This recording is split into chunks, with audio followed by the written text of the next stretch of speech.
You're watching the Football Radio Show. We're not the suits that talk football. We're the dudes that know football. Here's your hosts, Casey and Dave. Hello and welcome to the Football Radio Show. I'm Casey Mallon. I'm Dave Hewitt. Just got week 2 almost done, but man, what a bunch of awesome games today. The NFL does not let us down. Wow. All right, let's go ahead and start this one off with the Buffalo Bills, Casey. This Buffalo team, 2 weeks into the season with a rookie quarterback, rookie head coach, a little bit better than we expected. Definitely, it looked like they were going to lose that game, and E.J. Manuel led them back on a last-second drive. Stevie Johnson catches the game winner. It was a couple seasons ago when he dropped that pass. Ooh. God, why would you do that to me? So he could give you the go-ahead touchdown today. That's right. Bills win 24-23. Dave, we got another game that went right down to the wire, ended with a 1-point defeat for the Minnesota Vikings. The Bears get it done 31-30. Yeah, Martellus Bennett comes up big late in that game with a touchdown there, and it was a back-and-forth game, and the Bears sneak out of there with another W. That gets them to 2-0, and the Vikings, tough luck situation for the Vikings Brutal squad. for the Vikes. Sorry, Bob.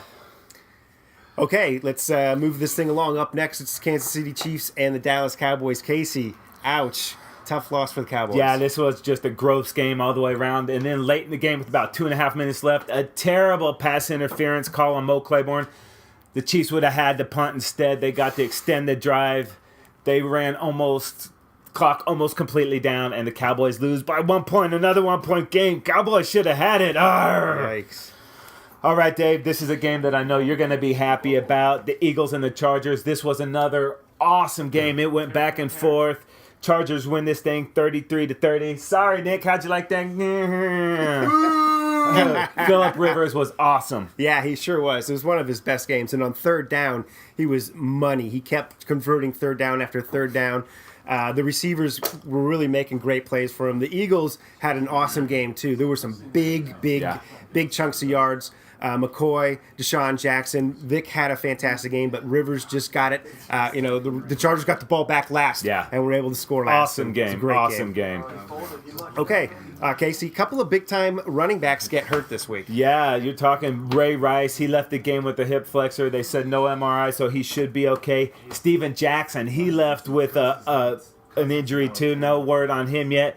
And then Reggie Bush. Also, we'll get back to that Lions-Cardinals game a little bit later, but 3 huge stars go out at the running back position. Yeah, no. On the good side, the Ravens win, the Falcons win, so obviously you don't want to take a little bit. Yeah. At least you get the W on that. Right. All right, Dave. It looked like Andrew Luck was going to do the Fins. They left him just a little bit of time. Yeah. Unable to get it done. Man, I was saying right then, it looks like Andrew Luck gets behind in the fourth quarter just so that he can make a spectacular comeback. Wasn't the case this week. The Fins look pretty good. I'm impressed. They get to 2-0. This team spent a lot of money in the offseason, and it looks like it's paying off early for this team. Yeah, that defense has been great 2 weeks in a row. It's going to be interesting to see once they get to play the Patriots. Ooh, okay. Now, the Titans, Casey, they had the Texans on the ropes. I mean, this is a good Texans team, we know. But this Titans team, it's surprising how tough they are. They clobbered the Steelers last week and literally had the Texans on the ropes today. Oh, man, they did. They had an 8-point lead late. Andre Johnson catches a huge pass, goes down out at the 3. They tie it up, force into overtime, and DeAndre Hopkins, man, he really stepped it up. He showed why they spent the high draft pick on them. He got the game winner in overtime, and the Texans win on the last play of the game 2 weeks in a row. Wow. They find a way to win. It's not always pretty, but hey, man, they fought back. But I was very impressed with that Titans defense. Yeah, very impressive. All right, all the games, for the most part, were settled by one score. The only blowout, two blowouts. One was the Washington Redskins. Aaron Rodgers destroyed those guys. Yeah, the Redskins once again start off sleepwalking through a game, get so far behind that they really can't do what they do best, at least last year being the running team that they were, get behind by a handful of touchdowns, and then next thing you know, they have to throw out that game plan. Alfred Morris, obviously, not as impactful when the team is trailing by a substantial margin, and wow, the Packers just jumped on them. Packers look great. The Redskins, before the season started, crowned as the NFC East champs. They're sitting at 0-2 right now, and I don't know, man. Not feeling too good about the Skins. And, of course, the Peyton Manning Bowl. Woo! Obviously. There was Manning on Manning crying this weekend? I didn't hear anything about it. Yeah. Oh, my God. And Big Brother got the best of Eli again. So, once again, they jumped out in front. I mean, it wasn't jumped out in front, really, but they got in front. Yeah. And then they really were able to just create a margin that Eli couldn't Well, it didn't help Eli having the 4 interceptions, but Yeah. what about Noshawn Marino for the Broncos? He Right. was the third-string running back going in. He had 2 touchdowns today. Like I said, this was the only other game that wasn't a one-score game. The Broncos roll 41-23.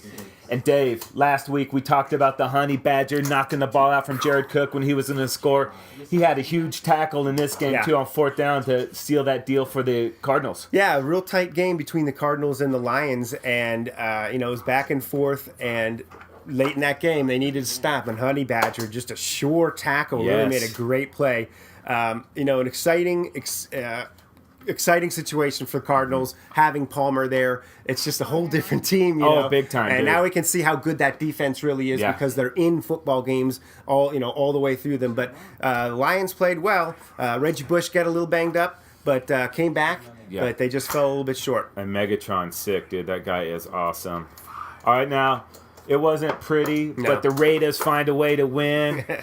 Shoot it in from shortstop, and they win 19-9. Yeah. Jaguars got problems, dude. Yeah, they didn't really get their offense going until like 4 minutes left in the ball game, and it was just way too little, too late. Their offense is woeful right now. They need some. Yeah, Henny wasn't. He didn't seize the and day. he didn't capture the job. And So that tackle by Charles Woodson diving over the line to grab MJD, it looked like he got a little banged up on that. That was a sweet, sweet tackle. okay, moving along. It's the Buccaneers and the Wow. Saints. This was another phenomenal game. A little lower scoring than we thought, but it may have been obviously the weather, the lightning delay, over an hour delay, and maybe the field conditions contributed to the teams being a little sluggish. But it really picked up there in the second half, and what an exciting finish. Oh, man, it was. And I was impressed with that Bucs defense, specifically Levante David. He came back with a big game after the personal Boneheaded. foul last week. Yeah. They sacked the Breezer 4 times, but the Bucs were set up for the game winner. And I knew when Ryan Lindell missed that 47-yarder, Oh, it was Breeze was way going too to much do those time. cats. Just over a minute left. Yeah. I was like, it's falling right into Breeze's wheelhouse, man. Yeah, it drove him right down there, got the game winner in 2 weeks in a row, man. The hard luck Bucks looked like they had a victory, let it go away. late on a field goal, and now they're sitting at 0-2, and 0-2 is not the place that you want to be. No, in fact, yeah, very few teams historically make the playoffs from 0-2, but in the last 3 years, no team has done so. So that's definitely not the place you want to be. Even though 2 games in doesn't seem like a big hole, it is. This season is just starting out so rad. Oh, I mean, man, all the it's games brilliant. are so close. I mean, in the stoked. morning, the nine morning games. I mean, we're just sitting there, just juggling the fireworks everywhere. It's Trying to just work them out there, incredible. man. That was awesome day of football. Yep. All right, we are the Football Radio Show. If you haven't liked us on Facebook already, go ahead and do so. And don't forget to follow us on Twitter at FootballRS. And remember, we have all the week's previews of every week at footballradioshow.com. We have a ton of stuff. We have fantasy news, injuries, breaking news. Everything is there, footballradioshow.com. Go Eagles! And remember, Go we're not the Packers! suits that talk football. We're the dudes that know football. I'm Casey. I'm Dave. We'll catch you next time.